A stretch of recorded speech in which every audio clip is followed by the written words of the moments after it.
আমার নাম ডক্টর দীপেন্দ্র মান্না, আমি চেয়ারম্যান তাম্রলিপ্ত পৌরসভা। আপনি তাম্রলিপ্ত পৌরসভার চেয়ারম্যান। সম্প্রতি আপনাদের তাম্রলিপ্ত পৌরসভার প্রতিষ্ঠা দিবস উদযাপন করা হবে, জানা যাচ্ছে, কি বলবেন চেয়ারম্যান স্যার? আমি খুব গর্বের সঙ্গে বলি যে আমাদের মাননীয় মুখ্যমন্ত্রী মমতা বন্দ্যোপাধ্যায় 160 বছরের প্রাচীন একটি পৌরসভা, যেটা অবিভক্ত মেদিনীপুর জেলায় সবথেকে প্রাচীন পৌরসভা এবং রাজ্যের দ্বিতীয় প্রাচীন পৌরসভা, এইরকম একটা পৌরসভায় তিনি আমাকে চেয়ারম্যান মনোনীত করেছেন। সেজন্য মাননীয় মুখ্যমন্ত্রীর কাছে আমি কৃতজ্ঞতা জানাই। আমি তাকে কৃতজ্ঞতা জানাতে গিয়ে কথাও বলতে চাই যে আমরা 160তম পৌরসভার এই জন্মলগ্নে আমরা পয়লা বৈশাখকে আমরা তাম্রলিপ্ত পৌরসভার জন্মদিন হিসেবে আমরা বোর্ড অফ কাউন্সিলর্সের মিটিংয়ে ঘোষণা করেছি। কারণ হচ্ছে আমরা বিভিন্ন তথ্যপঞ্জি ইত্যাদি ইত্যাদি নিয়ে যেটা দেখেছি, তাতে পয়লা বৈশাখ এই পৌরসভার জন্ম হয়েছিল বহুদিন আগে। তাই আমরা তাম্রলিপ্ত পৌরসভার 160তম বর্ষে এবং পয়লা বৈশাখ আমরা তাম্রলিপ্ত পৌরসভার জন্মদিনটি পালন করব।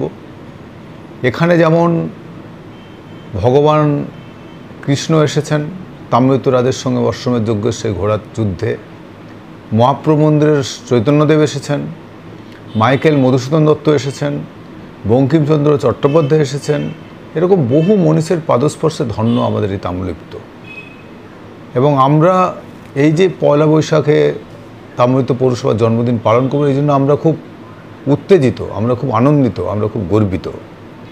তার সঙ্গে সঙ্গে তাম্রলিপ্ত পৌরসভা 51 পীঠের এক পীঠ দেবী বর্গভীমা মন্দিরে সতীপীঠ, এটি যেমন আছে, ঠিক একইভাবে বহু প্রাচীন তাম্রলিপ্ত রাজবাড়ি রয়েছে, বহু প্রাচীন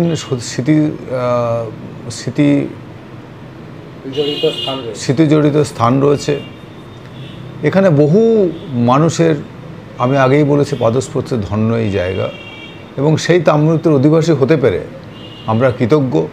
এবং মাননীয় মুখ্যমন্ত্রী মমতা বন্দ্যোপাধ্যায় দীর্ঘদিন পরে, তিনি জিতে আসার পরে 2014 সালে তিনি এই তাম্রলিপ্ত পৌরসভা, তমলুক পৌরসভার নাম তাম্রলিপ্ত করেছেন।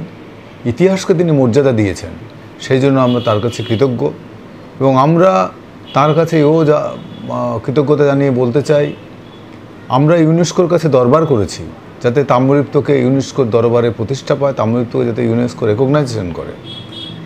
সেই জন্য আমরা চেষ্টা করছি। আমরা গত 3, 4, 5 বছর ধরে আমরা তাম্রলিপ্ত জনস্বাস্থ্য, কৃষি ও কুটির শিল্প মেলার উদ্যোগে আমরা আন্তর্জাতিক সেমিনার করছি। আমাদের লক্ষ্য তাম্রলিপ্তকে বিশ্বের দরবারে পৌঁছে দেওয়া। যে তাম্রলিপ্ত একসময় বিশ্বের দরবারে ছিল, এখান দিয়ে সম্রাট অশোক বুদ্ধের বোধিদ্রুম তিনি তার পুত্র এবং কন্যার মাধ্যমে শ্রীলঙ্কায় পাঠিয়ে সেখানে বৌদ্ধ ধর্ম প্রতিষ্ঠা করেছিলেন। এরকম বহু শ্রুতি বিজড়িত পাদস্পর্শে ধন্য।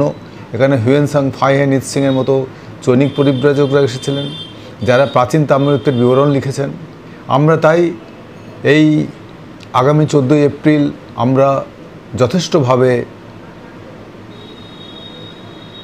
আমরা সমস্ত মানুষকে, তাম্রলিপ্তের সমস্ত মানুষকে নিয়ে আমরা তাম্রলিপ্ত দিবস পালন করব।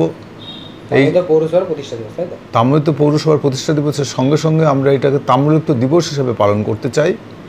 তাই আমরা সমস্ত মানুষের কাছে আবেদন করেছি, সমস্ত তাম্রলিপ্তের বাসীর কাছে আপনাদের মাধ্যমে আবেদন করে বলতে চাই, আসুন আমরা হাতে হাত মিলিয়ে প্রাচীন তাম্রলিপ্তের গৌরবকে আবার সবার সামনে আনি। এবং প্রাচীন তাম্রলিপ্ত যেমন একসময় ইতিহাসে স্থান করেছিল, সারা পৃথিবীতে এর পরিচিত ছিল, একইভাবে আমরা আপনাদের সঙ্গে হাতে হাত মিলিয়ে তাম্রলিপ্তের প্রাচীন ঐতিহ্য ফিরিয়ে আনতে চাই, তাম্রলিপ্তের গরিমা ফিরিয়ে আনতে চাই। এটাই আপনাদের মাধ্যমে আমরা সমস্ত তাম্রলিপ্তবাসীর কাছে এই আবেদন করতে চাই। এটা কি সরকারিভাবে তাম্রলিপ্ত দিবসটা নথিভুক্ত হলো?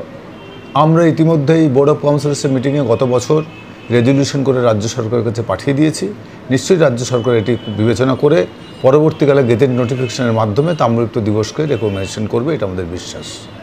এখনও পর্যন্ত আপনাদের এই 14 এপ্রিল বাংলায় পয়লা বৈশাখ যাবতীয় প্রস্তুতি পর্ব কেমন চলছে? প্রস্তুতি পর্ব পুরোদমে চলছে। আমাদের একটা টিম সম্পূর্ণভাবে এই প্রস্তুতি পর্বের সঙ্গে যুক্ত। সেটা কি পৌরসভার টিম না বাইরে? পৌরসভার টিম, তার সঙ্গে সঙ্গে আমরা কিছু বুদ্ধিজীবী মানুষকে এর মধ্যে ইনক্লুড করেছি, করে আমরা এটাকে এগিয়ে নিয়ে যেতে চাইছি। এটাই আমাদের টার্গেট, আমাদের লক্ষ্য। প্রতিষ্ঠা দিবসের দিন কি কি অনুষ্ঠান রয়েছে? প্রতিষ্ঠা দিবসের সঙ্গে দিন আমরা র্যালি একটা করব। সকালবেলা 8টার সময় আমাদের 7টায় আমাদের টার্গেট আছে, র্যালি করব। সেই র্যালি এখান থেকে বেরিয়ে হ্যামিল্টন স্কুলের সামনে, আশ্রমের সামনের দিক দিয়ে সেই র্যালি ঘুরে আসবে। তারপরে আমরা সন্ধ্যার দিকে একটি কালচারাল অনুষ্ঠান করব, গান বাজনা করে অনুষ্ঠান হবে। এটাই আমাদের টার্গেট। প্রতিষ্ঠা দিবসটা কোথায় পালন করা হবে আপনাদের?